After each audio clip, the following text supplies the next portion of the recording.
Hello aspirants, welcome to Lukmaan IAS. This topic related to Indus Water Treaty has been in recently in news and this is very relevant to our syllabus topics. Let's first understand where it is relevant and then we'll go in detail understanding what is Indus Water Treaty and the recent decision of Government of India to keep it at abeyance and what are its implications, both national and international implications, and also what are the ethical questions that it raises. All these things we will discuss. So first of all, you can see that GS2 paper, international relations, it is relevant to let's say India and in its neighborhood relation, it is syllabus topic. GS3 internal security aspect is there, cross border terrorism and the actions taken by the government. Thereafter the ethical let's say questions I was talking about, GS4 ethics in international relations. So what kind of ethical questions it raises when water is being used as a weapon against any other country. And along with that, it is also relevant to even GS1. So how it is relevant to GS1? Post-independence part. So yes, developments, important development post-independence India. So that can be asked in this water treaty and let's say its important aspects. Yes, along with that, those having geography optional, public administration optional subject. For geography optional, it is important paper 2. If you see the syllabus topic, political aspect, chapter 9, paper 2 of geography optional. They are geopolitics of South Asia and cross-border terrorism. These are the syllabus topics. So surely we can expect question one way or other way on this topic. Now, why it is in news? Yes, it is in news. Why? Because India has held Indus Water Treaty with Pakistan in abeyance in the aftermath of Pahalgam terrorist attack.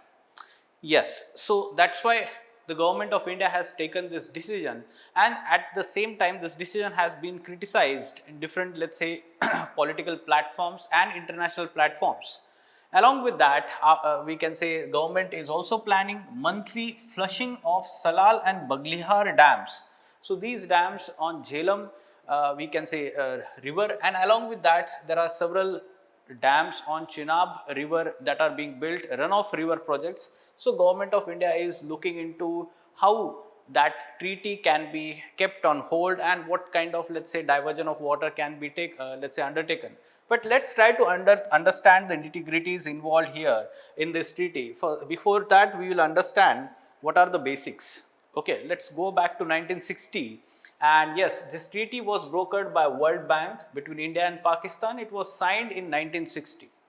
So yes, in 1947, when the country was bifurcated into two countries, India and Pakistan, so Indus and its tributaries, most of its water goes to Pakistan, and Pakistan is very much dependent on the waters of Indus and its tributaries, especially in, we can say, Punjab and Sindh region, which are having fertile Indus plains. Let's have a look at these Indus river and its tributaries. This is the Indus river flowing through India's Union territory of Ladakh and then enters into Pakistan, and then its, let's say, 5 important tributaries. So this is Jhelum, then Chenab, then Ravi, Bias, Satluj, and then they are, let's say, together meeting here, and Panchnath, they are together called, later meeting Indus in Pakistan.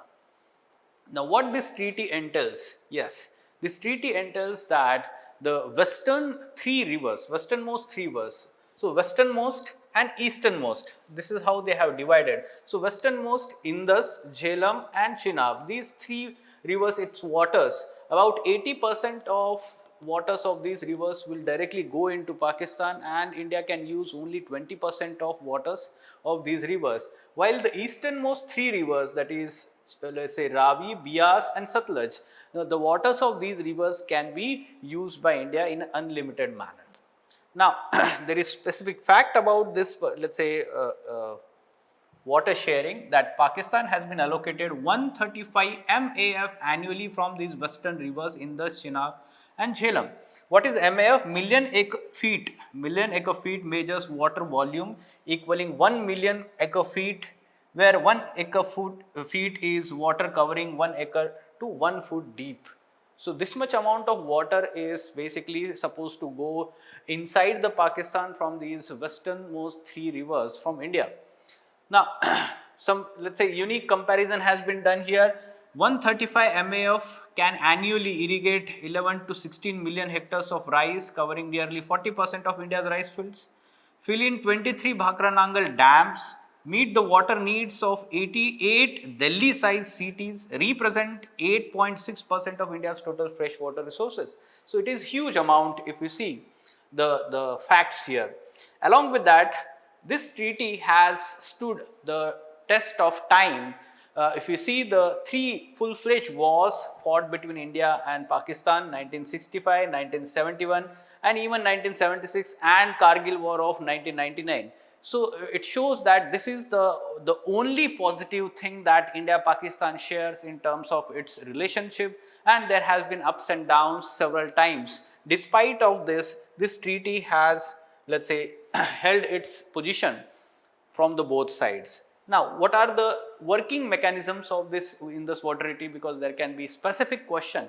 So there are, let's say, several platforms, mechanisms within this treaty. One is annual meeting between permanent Indus commissions. So both countries, they have the diplomats or the government officials which are part of permanent Indus commission, and they meet on annual basis and they look into what is the data sharing and all these things related to these let's say river waters.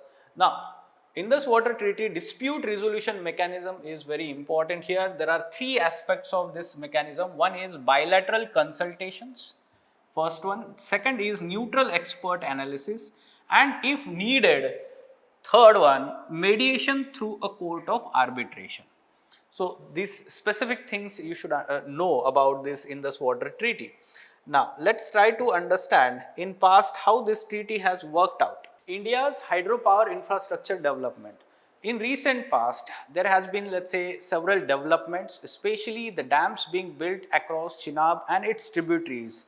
For example, Kishan Ganga, yes, it is one of the tributary of Chenab, and thereafter Ratle Dam on, Kishan Ganga on, we can say, Jhelum, and then Ratle Dam on Chenab. These are run-off river projects, and Pakistan has raised, let's say, a lot of concerns. What has been, let's say, developments? India insists that these complaints, these are compliant with the treaty provisions. Pakistan argues that the design features of these dams give India excessive control over water flows, especially during lean season. Now, what has been the decision of Court of Arbitration in Kishan Ganga dispute? The Court of Arbitration, constituted in 2010, ruled in 2013 that India can proceed with the diversion of water provided that it ensures minimum downstream flow, especially during lean time. So this has been solved. In second case, Ratle case, India sought the appointment of neutral experts considering it a technical issue, while Pakistan wanted a court of arbitration. So this is still, we can say, ongoing process regarding this particular arbitration. Now, in addition to that, can a third party mediate in resolving this present standoff between India and Pakistan on this Indus Water Treaty? If you see India's position since Shimla Agreement 1972, that whatever the disputes between India and Pakistan are there, they will be resolved through bilateral mechanism. So third party cannot be involved here. Second thing is, however, Indus Water Treaty precedes Shimla Agreement. It is 1960, right? So, and contains its own provisions for third party adjudication. So just now we have seen the working mechanism of Indus Water Treaty, and it talks about court of arbitration, neutral expert, and let's say advice. So this involves necessarily the third party mediation, and that's why we can say, and India has already participated in Kishan Ganga dispute and Ratle dispute. So India cannot backtrack if we see regarding this particular dispute. Now, if you talk about how other countries resolve such disputes, so in answer in mains examination, you can use such, let's say, references how at international level such disputes has been resolved. If you see, after World War I, there was a dispute between Hungary and Czechoslovakia on the distribution of water, use of water, Danube River, one of the important river of Europe. Yes, it was largely managed through the negotiated settlements under League of Nations framework. So this is a good thing. League of Nations, that was largely replaced by United Nations after Second World War. So again, third party, we can say negotiation. Dispute between Hungary and Slovakia related to dam projects on Danube. So they were taken up by International Court of Justice and let's say resolved mutually in amicable manner. Thereafter, the Mekong River Commission, Southeast Asia, if you see, the Mekong River, the countries like Laos and we can say Cambodia, Vietnam, Thailand, there has been, let's say, dispute on the sharing of Mekong River. But the Mekong Commission has ensured that through transparency and data sharing, timely data sharing, such kind of disputes have been avoided among the riparian countries. Now, what are the ethical concerns, or before that we can say that what are the risks of withdrawing from the Indus Water Treaty, risk associated with withdrawal by India. First of all, unilaterally withdrawing from the treaty would likely invite sharp international censure. Yes, not only by the Western countries or European countries, but by the international platforms, including UN. Why? Because water is not only, we can say, a resource, rather it is a kind of human right. We will talk about that in ethical concerns. Second, World Bank, which served as a guarantor of the treaty, would be compelled to intervene diplomatically if not legally. Yes, surely World Bank will intervene and try to negotiate. It could also alarm neighbors in the Himalayan basin. Yes, the small neighbors of India like Nepal or Bangladesh, which share the waters of different rivers with India, they may be now somehow intimidated because of this unilateral withdrawal of India from Indus Water Treaty, and in future that may affect India's interest. Then legally, Indus Water Treaty is a binding international treaty. There is no provision for withdrawal, unilateral withdrawal. And according to Vienna Convention on Law of Treaties, unilateral exit is only possible under extreme and narrowly defined circumstances. So legally speaking also, if you see, this treaty is binding and unilateral withdrawal provision is not mentioned in the treaty itself. Okay, now let's talk about the ethical concerns, what ethical question it raises. If you talk about in let's say ethical argument in support of withdrawal of this treaty, so one can easily argue that morally untenable to share such kind of water, or we can say treaty, with the country which supports or facilitate terrorism. Morally untenable to continue honoring agreement with the state that encourages cross-border terrorism. But these arguments somehow weigh down. If you see the counter arguments, water is not just a strategic asset, it is a basic human right.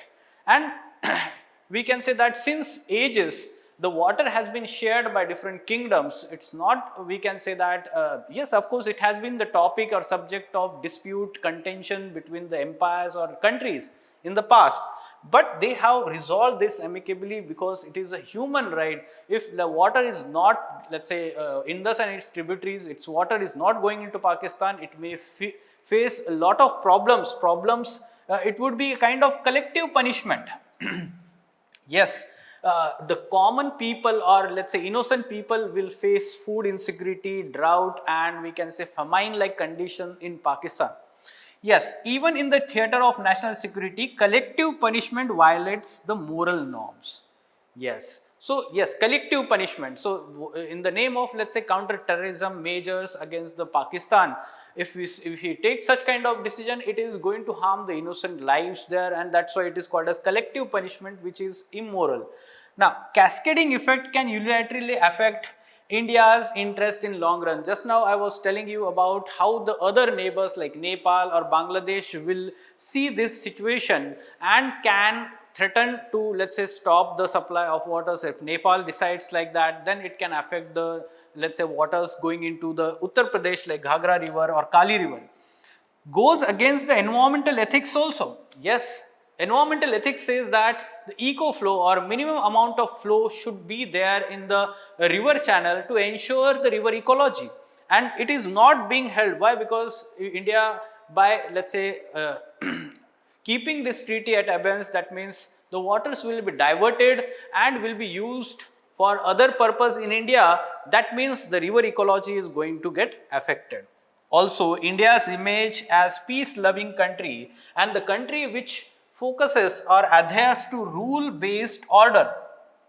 We are always emphasized on rule-based order at international platforms, and we are not following that by, let's say, not following this particular treaty. So what we can do as a way forward, what should be done? Yes, a country can change friend or enemy, but not the neighbor. Very famous saying is there.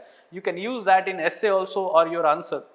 We cannot change our neighbor, be it Pakistan, Bangladesh, or any country, right? So one can change the enemy, one can change the friend in international relations. Indus Water Treaty has survived 3 full-fledged wars and several deep hostilities between India and Pakistan, and it should, let's say, continue as a, let's say, positive aspect in India and Pakistan relations. Then abandoning the treaty would erode legal as well as moral high ground and may place India on the defensive internationally. Yes, the international powers, major powers may criticize India for that purpose. Then India can maximize, what we can do, India can maximize its permitted usage under this treaty and build more runoff river dams across these rivers and utilize the hydropower potential. India can explore other platforms against Pakistan such as FATA, Financial Action Task Force, that India is going to plan now, so that there are sanctions and Pakistan will not receive the global funding, international funding. G20, SCO, Shanghai Cooperation Organization, and UN-based counter-terrorism committee is also there. So there we can pressurize Pakistan to stop, let's say, sponsoring terrorism. India can see global sanctions against Pakistan on such kind of platforms. Then India should also focus on strengthening border management and surveillance. So at the same time, let's say, directly focusing on Pakistan is also not only solution, rather we need to also ramp up our defense capabilities and border management and surveillance capabilities. More and more use of technology can be there for border management, and so that such kind of infiltration of terrorist militants can be reduced. Okay, so of course altogether it is a different issue of dealing with the terrorism that will be discussed in any other topic or any other, let's say, session. So I hope that you have understood the importance of this topic. It can be asked in any of GS 1, 2, 3, 4 as well as your optional paper. If you have any question, you can ask in the comment box. Do like and share with your friends. Thank you.